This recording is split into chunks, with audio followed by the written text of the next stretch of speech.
Ini teman-teman, celah lagi kan, celah antara sini teman, space yang selalu dimanfaatkan tim-tim lawan ketika menghadapi Madura. Jeger. Nah, Jacob teman-teman agak sedikit telat. Di sini sebenarnya bisa dilakukan banyak pilihan teman-teman, cutback ke sini, ke Bruno ataupun ke Beto. Ini pemain-pemain lini depan semua Madura United, tapi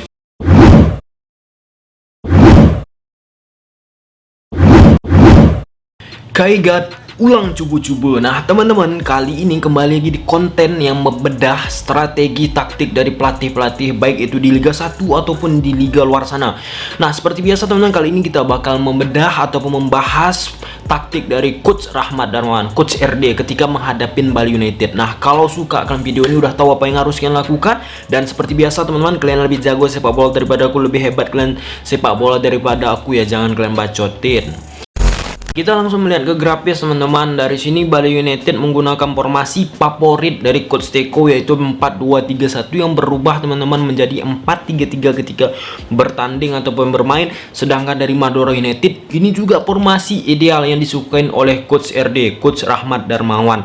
Nah pada pertandingan ini teman-teman, hasil akhirnya itu berhasil dimenangkan oleh Bali United dengan skor 3-1. Nah sebelumnya pernah kita bahas juga bagaimana permainan atau taktik Coach Teko. Sekarang kita berubah ke Coach RD teman-teman, Rahmat Darmawan. Kita langsung aja teman-teman. Nah di sini teman-teman, Coach RD menurunkan Rido, Marco, Fahrudin, Jaimerson, Rendika, Asep, Sahrian, Greg, Bruno, Jacob, Beto. Ini salah satu starting 11 yang menurut aku yang terbaik saat ini di Madura United. Sedangkan Teko, Coach Teko teman-teman menurunkan Wawan, Gapin, Paceko, Gunawan, Pajrin, Haryono, Padil, Placi, Paulo, Spasu, Yabes. Nah Coach RD teman-teman tetap ataupun setiap dia bermain di satu tim ataupun melatih di satu tim, dia bakal mempunyai trio. Nah sebelumnya dia pernah melatih Arema, ada trio Kid Kayam Bagams, ada Greg, ada Beto, ada Christian Gonzalez teman-teman. Nah di sini di Madura United ada Beto, Greg, dan Bruno. Nah coach ini teman-teman sangat-sangat, Coach RD lebih tepat teman-teman, sangat-sangat menyukai adanya seorang pemain-pemain ya berkarakter, menyerang cepat teman-teman. Nah di Suryaja dulu ada Christian Lenglolo, Kit Kayam Bagam, Jahrahan, Obiora, selalu mempunyai karakter-karakter pemain seperti itu teman-teman. Nah di sini teman-teman, Coach RD menggunakan formasi 4-2-3-1 yang bertransformasi menjadi 4-3-3, di mana Bruno teman-teman berada di posisi kanan, Greg berada di posisi kiri teman-teman. Nah yang menariknya, posisi Bruno ini ketika melakukan penyerangan kadang masuk ke dalam teman-teman, lebih ke dalam dari Greg Nokolo. Greg Nokolo melebar teman-teman. Nah Jacob agak lebih mundur teman-teman. Nah disinilah peran Bruno untuk melakukan akselerasi, melakukan umpan ke Beto Gonçalves. Nah ketika Greg melakukan penyerangan ataupun penusukan teman-teman, Bruno dan Beto saling masuk ke dalam,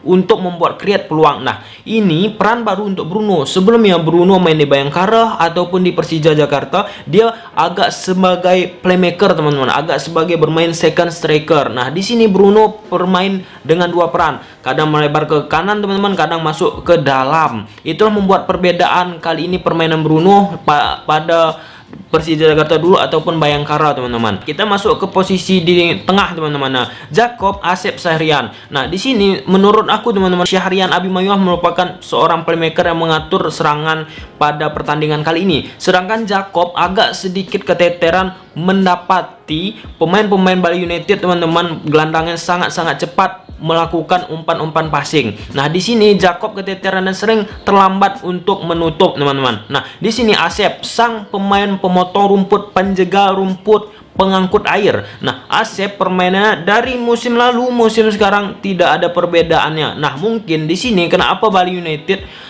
berhasil menembus lini tengah daripada Madura United itu sendiri teman-teman. Pertama, faktor kecepatan dari pemain-pemain Bali United, passingan cepat, dan kedua teman-teman, pemain-pemain dari Madura United sangat-sangat lambat dalam menutup pergerakan dari pemain-pemain tengah ini. Contoh teman-teman, ada beberapa kali Haryono melakukan umpan-umpan trupas langsung ke dalam lini belakang Madura United, teman-teman, tidak bisa diantisipasi oleh pemain-pemain Madura United.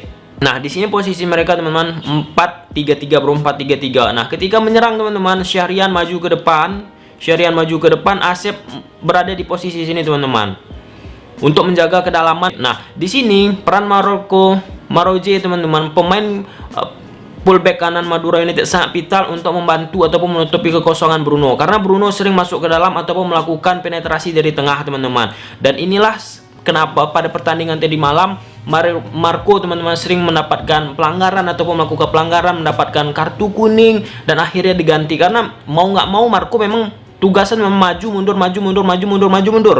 Nah, akibat maju mundur itu ya yang kita bilang tadi teman-teman, itulah yang membuat Marco sedikit ya mau nggak mau harus melakukan pelanggaran untuk mengantisipasi ataupun untuk melakukan apa ya, mengenolkan lagi kondisi permainan. Nah, kita masuk ke lini belakang teman-teman. Nah, ini merupakan PR menurut aku pada kali ini bagi Madura United. Kenapa PR? Karena pemain-pemain dari Madura United lini belakang teman-teman sangat-sangat sering melakukan intercept, miskoordinasi. Kenapa aku bilang teman-teman? Ketika pemain-pemain dari Bali United masuk ke dalam teman-teman, banyak menimbulkan space-space celah yang bisa dimanfaatkan. Misalnya seperti ini teman-teman, Jamirson mengkawal Spaso. Nah, disinilah masuk Place teman-teman.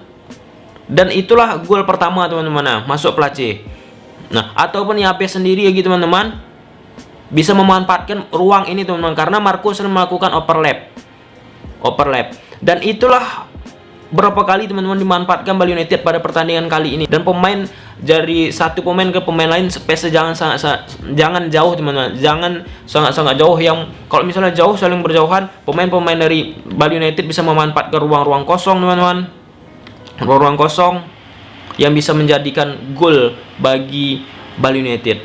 Nah, kita langsung melihat teman-teman ke video ya. Nah, ini proses gol pertama teman-teman. Nah, celah yang aku bilang tadi teman-teman di sini.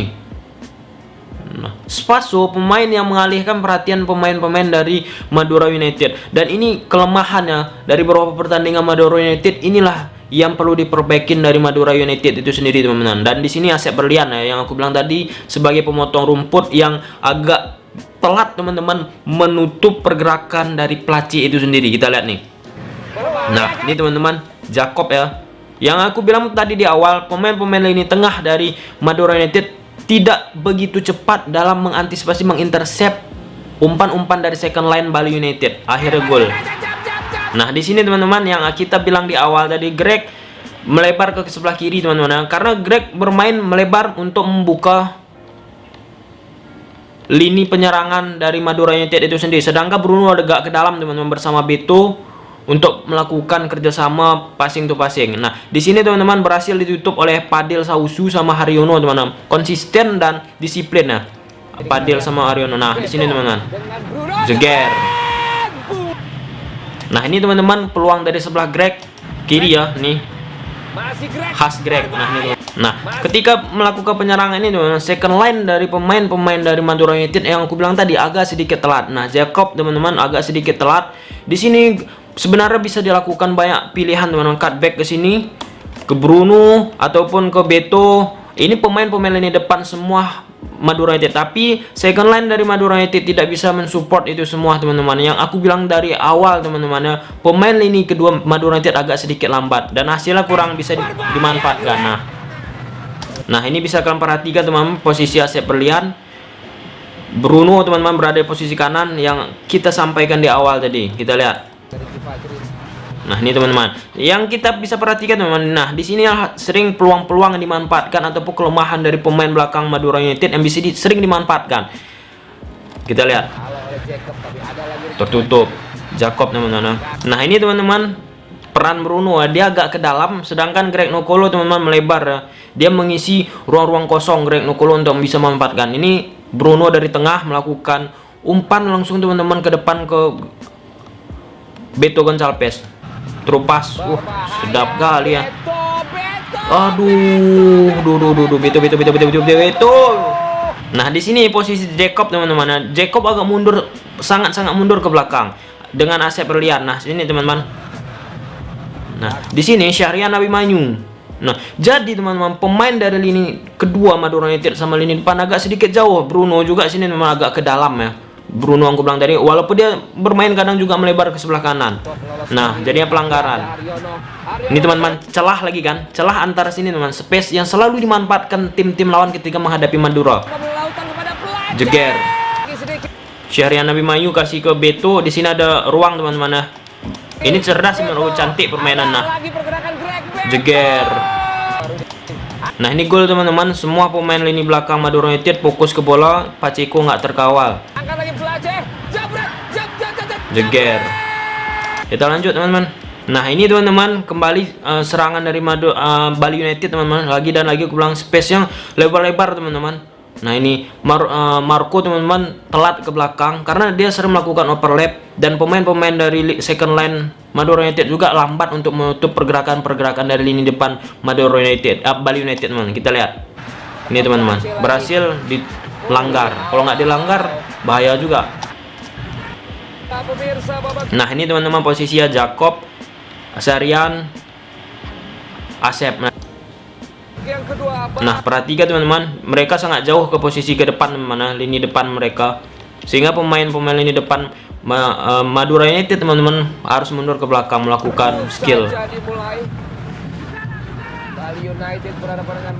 Nah, ini teman-teman akhirnya Jamerson melakukan umpan lambung ke depan karena posisi mereka sangat jauh. Nih teman-teman, jauh kan antar lini.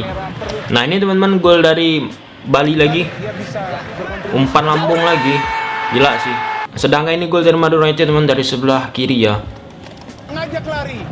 Jeger, cutback sempurna. Nah teman-teman, kalau suka akan video ini udah tahu apa yang harus kalian lakukan. See you the next video, bye.